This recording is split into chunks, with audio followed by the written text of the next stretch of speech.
Hello smartphone ব্যবহারকারী বন্ধুগণ, আপনাদের জন্য একটা দারুণ ভিডিও নিয়ে হাজির হয়ে গেলাম। স্মার্টফোনের টিপস অ্যান্ড ট্রিক্স। অনেকদিন পরে স্যামজনে এই ভিডিওটা আপনারা পেতে যাচ্ছেন। আজকে আমরা মোট 5টা দারুণ ট্রিক্স শিখতে যাচ্ছি, যেগুলোর হয়তো কয়েকটা আপনি জানতেন, কয়েকটা নিশ্চয়ই জানতেন না। ইভেন আমি আমার থাম্বনেলগুলো কোন সফটওয়্যার দিয়ে বানাই সেটাও দেখাবো, কিভাবে বানাই সেটাও নিশ্চয়ই দেখাবো। তো আর বেশি দেরি করে লাভ কি, চলুন ঝাঁপিয়ে পড়া যাক একদম টিউটোরিয়ালে। নাম্বার 1-এই থাকছে গুগল ফটোসের বেশ কিছু দারুণ ট্রিক্স। গুগল ফটোসে যাবেন, দেখবেন প্রত্যেকের এই স্মার্টফোনে গুগলের একটা ফোল্ডার আছে নিজস্ব, এবং সেখানে গুগল ফটোস রয়েছে। সেখানে যাওয়ার পরে আপনি দেখতে পাবেন আপনি স্মার্টফোন দিয়ে যাবতীয় এখন পর্যন্ত যতগুলো ছবি তুলছেন, যতগুলো ভিডিও করছেন, সবকিছু সেখানে দেখা যায়। তো আপনি চাইলে খুব সহজে আপনার ফোনে রেকর্ড করা ভিডিওটা একদমই স্টেবল করে নিতে পারেন একটা ক্লিকের মাধ্যমে। অনেক সময় দেখা যায় একটু বাজেট ফ্রেন্ডলি স্মার্টফোনগুলোর স্টেবিলাইজেশন ততটা ভালো হয় না, বিশেষ করে 10-15 হাজার টাকার স্মার্টফোনে আমরা বলে থাকি ভিডিও স্টেবল না। তো তারা কিন্তু এই ট্রিকটা অবলম্বন করতে পারেন। আপনি আপনার ফোন দিয়ে ভিডিও ফুটেজ নিলেন এবং এবারে যে গুগল ফটোসে গেলেন, গুগল ফটোসে যাওয়ার পরে আপনি কি করবেন, ওই ভিডিওটা সিলেক্ট করে নেবেন এবং এটার এডিট অপশনে যাবেন। এডিটে যাওয়ার পরে আপনি দেখতে পাবেন সেখানে এই যে এরকম একটা বক্সের মতো দেখা যাবে।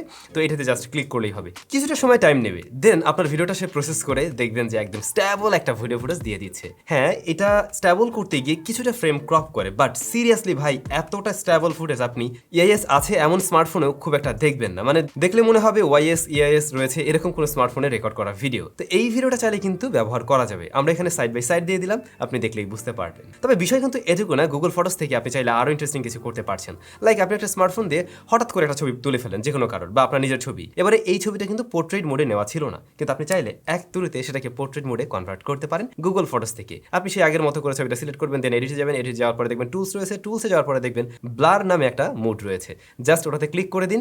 এবারে দেখবেন অটোমেটিক ব্যাকগ্রাউন্ডটা ব্লার হয়ে যাবে, এবং ব্যাকগ্রাউন্ডটা ব্লার হওয়ার পরে আপনি চাইলে এটাকে নিজের মতো করে কাস্টমাইজ করতে পারবেন। এটাকে মানে এর ইন্টেন্সিটি বাড়ানো কমানো সম্ভব। ইভেন আপনি চাইলে ব্যাকগ্রাউন্ডকে ফোকাসে রেখে আপনার যে মেইন সাবজেক্ট যেটা ছিল সেটাকেও আবার আপনি তখন ব্লার করে নিতে পারেন। এটা আপনি আপনার প্রয়োজন অনুযায়ী করতে পারবেন।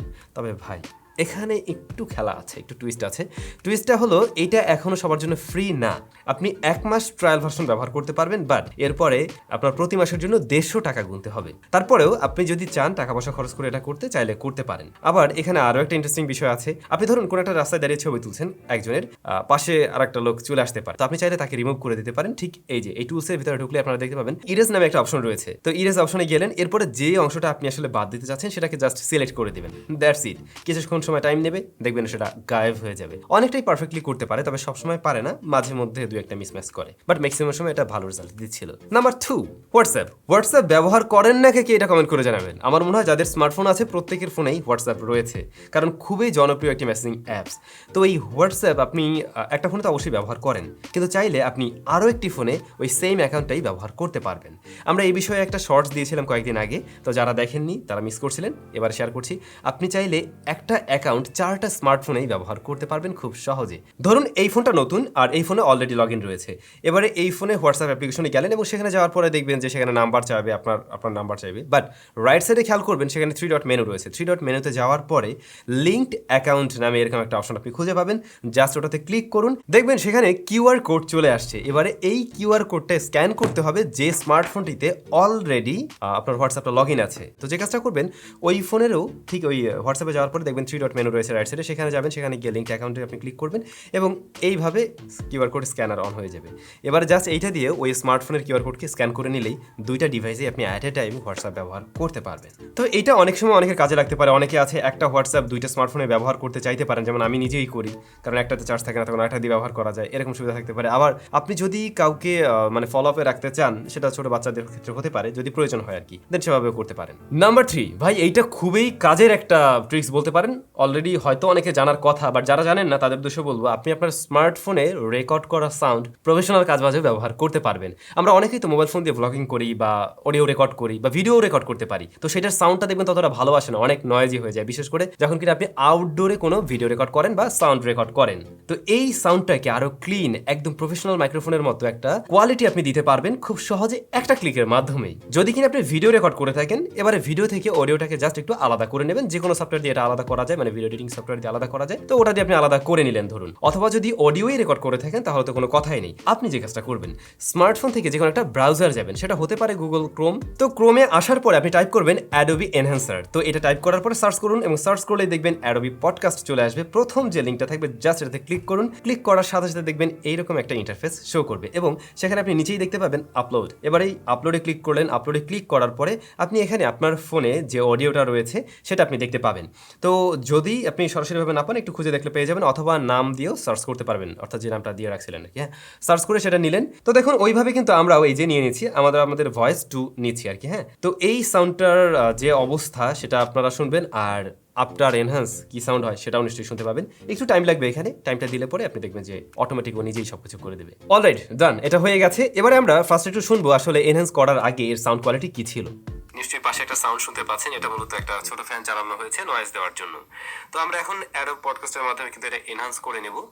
এখন যে সাউন্ডটা শুনতে পাচ্ছেন এটা আপনার এনহ্যান্স, এবং নিশ্চয়ই বুঝতে পারছেন সাউন্ডের মাঝে আসলে কতটা তফাৎ রয়েছে। আই হোপ আপনারা একটা আইডিয়া পেয়েছেন। তো আমি এই সাউন্ডটুকু আবারও দিয়ে দিচ্ছি এখানে, আপনি শুনলেই বুঝতে পারবেন যে আসলে আপনার বিফোর সাউন্ড কোয়ালিটি কেমন হয়। এই মুহূর্তে আমরা যে সাউন্ডটা রেকর্ড করছি এটা আমার স্মার্টফোন থেকে রেকর্ড করা হচ্ছে, এবং নিশ্চয়ই পাশে একটা সাউন্ড শুনতে পাচ্ছেন, এটা মূলত একটা ছোট ফ্যান চালানো হয়েছে নয়েজ দেওয়ার জন্য। তো আমরা এখন অ্যাডোব পডকাস্টের মাধ্যমে কিন্তু এটা এনহ্যান্স করে নেব। এখন যে সাউন্ডটা শুনতে পাচ্ছেন এটা আপনার এনহ্যান্স, এবং নিশ্চয়ই বুঝতে পারছেন সাউন্ডের মাঝে আসলে কতটা তফাৎ রয়েছে। তো এই বিষয়টা আশা করছি অনেকেরই কাজে লাগবে। একদম সহজে জাস্ট ওয়ান ক্লিকে আপনি আপনার মোবাইল ফোনের সাউন্ড কোয়ালিটি আরেকটু বেটার জায়গায় নিতে পারছেন, আরেকটু না অনেকটাই বেটার জায়গায় নিতে পারছেন, এবং সেটা একটা ইউজেবল পর্যায়ে চলে আসে কিন্তু। নাম্বার 4, এটার জন্য আপনারা অনেকে ওয়েট করছিলেন, আমি কিভাবে আমার থাম্বনেলগুলো তৈরি করি, কোন সফটওয়্যারের থ্রুতে তৈরি করি। তো হ্যাঁ, অবশ্যই আমরা জানবো কিভাবে এডিট করে একদম ঝকঝকে চকচকে করা যায় থাম্বনেলগুলো। বাট তার আগে নিজেকে একটু ঝকঝকে চকচকে কীভাবে করা যায় তার ব্যাপারে জানাতে চাই। 10% ডিসকাউন্টে আপনারা ফেব্রি লাইফের যে কোনো প্রোডাক্ট কিনতে পারবেন যদি কিনা আপনি স্যামজন চ্যানেলের একজন সাবস্ক্রাইবার হয়ে থাকেন। তাদের ওখানে দেখলাম বেশ কিছু দারুণ টি শার্টের নতুন নতুন কালার আসছে, তো চাইলে ট্রাই করে দেখতে পারেন। ভিডিও ডেসক্রিপশনে কুপন কোড এবং লিঙ্ক বোথ দেওয়া থাকবে। অলরাইট, তো বলছিলাম আমি কিভাবে আসলে থাম্বনেলগুলো তৈরি করি মোবাইল ফোন দিয়ে। ম্যাক্সিমাম সময় আমার আসলে মোবাইল ফোন দিয়ে তৈরি করা হয়। তো যে সফটওয়্যারটা এটা আপনারা আমার মনে হয় সবাই চিনেন, পিক্সআর্ট দিয়ে মূলত আমার ম্যাক্সিমাম থাম্বনেলগুলো তৈরি করা হয়ে থাকে। বাট আমি পিক্সআর্টের যেটা পেইড ভার্সন সেটাই ব্যবহার করি। ওই ক্ষেত্রে হয় কি, কোনো ধরনের বাইন্ডিংস থাকে না, যে কোনো সবগুলো টুলেই ওপেন থাকে, সবগুলো কাজেই করা যেতে পারে। তো পিক্সআর্টে আমি যাই, যেমন ধরুন এই যে এখন যে আপনার থাম্বনেলটা দেখছেন এটা কিন্তু গতকালকের ভিডিওরই ছিল। তো ওটাও কিন্তু এখানে তৈরি করা, যেটা আপনারা লেয়ারগুলো দেখলেই বুঝতে পারছেন যে একটার পরে আমরা কাজে আগিয়েছি। তো ফার্স্ট অফ অল আমি যে কাজটা করি, আমার ভিডিওর থেকে একটা অংশ কেটে নেই, মানে ভিডিওর পরে আমি আসলে এভাবে ধরে রাখি কোনো একটা প্রোডাক্ট, তারপরে ওই অংশটা স্ক্রিনশট দিয়ে নেই। এবার আমি মোবাইল ফোনে নেই, দেন হচ্ছে গিয়ে পিক্সআর্টে নেই। পিক্সআর্টে নেওয়ার পরে ফার্স্টেই আমি রেশিওটা ঠিক করি 16:9, কারণ ইউটিউবে আমরা ওইভাবেই তো আপলোড করতে হয় থাম্বনেল, আপনারা জানেন। দেখুন এই ছবিটাতে আমরা দেখছি আমার যে ফোনটা রয়েছে, বড় ফোনটা, এই ফোনটার কালারটা কিন্তু খুব একটা সুন্দর লাগছে না। তো এটাকে যদি আরেকটু বেটার আউটপুট দিতে হয় তখন আমার মনে একটু কালারফুল কিছু হলেই দারুণ লাগবে। তো আমি যেটা করলাম, গুগল থেকে এই ফোনের এই অন্য কালার ভ্যারিয়েন্ট ডাউনলোড করে নিলাম এবং সেইটা এখানে বসাতে হবে।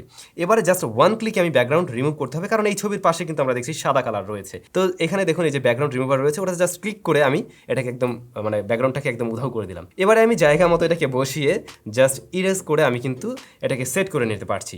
বাই দ্য ওয়ে, আমি আসলে এই ফোনটা ব্যবহার করি মূলত ও কারণে, এখানে একটা যে পেন আছে আপনারা জানেন, তো এইটা দিয়ে কাজ করলে একটু সূক্ষ্ম কাজগুলো সহজে করা যায় এবং সুবিধা হয়, যে কারণে আমার এই পেনটা ব্যবহার করা বা এই ফোনেই ব্যবহার করা। তবে আপনারা চাইলে এই ধরনের স্টাইলাস কিনে নিতে পারেন নিজেরাও। 2000-2500-3000 টাকার মধ্যে অনেক দারুণ স্টাইলাস পাওয়া যায়, আবার নিজেও বানিয়ে নেওয়া যায়। এমন ট্রিক্সও আগে শিখাইছিলাম আপনাদের, আপনারা জানেন। তো যাই হোক, আমরা ফার্স্ট অফ অল এখানে ছবিটা সেট করে নিলাম। এই ছবিটা সেট করার পরে আমি এটাকে সেভ দিয়ে দিলাম। এখন আমি যে কাজটা করতে চাই, ব্যাকগ্রাউন্ডে অন্য একটা কালার দিতে চাই। তো আমরা অ্যাড ফটোতে যাবো, অ্যাড ফটোতে যাওয়ার পর সেম ছবিটা আবার নিয়ে নিচ্ছি। নিয়ে নেওয়ার পরে এটার মানে রিসাইজ করে নিলাম, একদম ফ্রেম অনুযায়ী সেট করে নিলাম। এবারে এটার থেকে ব্যাকগ্রাউন্ডটা রিমুভ করে দিলাম আগের মতো করে। ব্যাকগ্রাউন্ড রিমুভ করার পরে এর নিচে একটা লেয়ার দিতে হবে, এবং লেয়ার দেওয়ার জন্য আমরা চলে গেলাম স্টিকারে। তবে আপনার স্টিকার থেকে নেবেন এমন না, আপনি চাইলে অন্য ছবি ডাউনলোড করে নিয়ে সেটাও ব্যবহার করতে পারেন।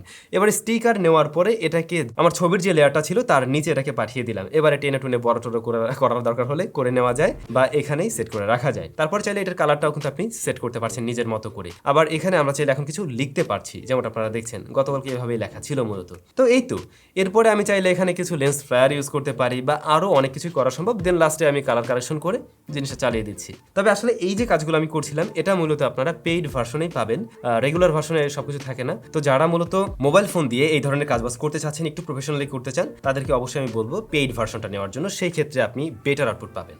আই হোপ বুঝতে পারছেন। অলরাইট, নাম্বার 4-এ আরও একটি ইন্টারেস্টিং ট্রিক্স রয়েছে।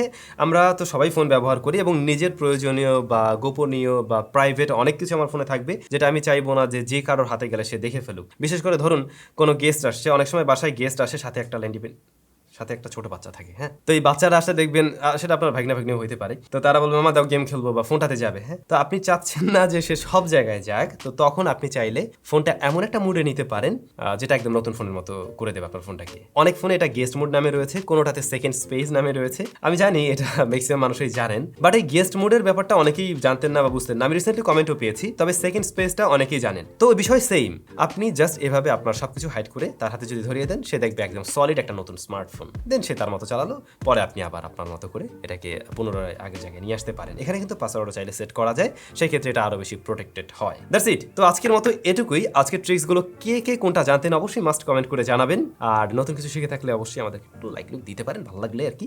আর খুব শীঘ্রই স্যামজনে একদম মেগা একটা গিভওয়ে আসতে যাচ্ছে, যেখানে আমরা ট্রাই করবো 5 থেকে 10টা স্মার্টফোন রাখার জন্য। আমরা ট্রাই করবো এমন কিছু আর কি, আমি জানি না কিছু হবে কিনা, বাট আপনার সাথে থাকলে সো স্টে টিউন। দেখা হচ্ছে নতুন ভিডিওতে।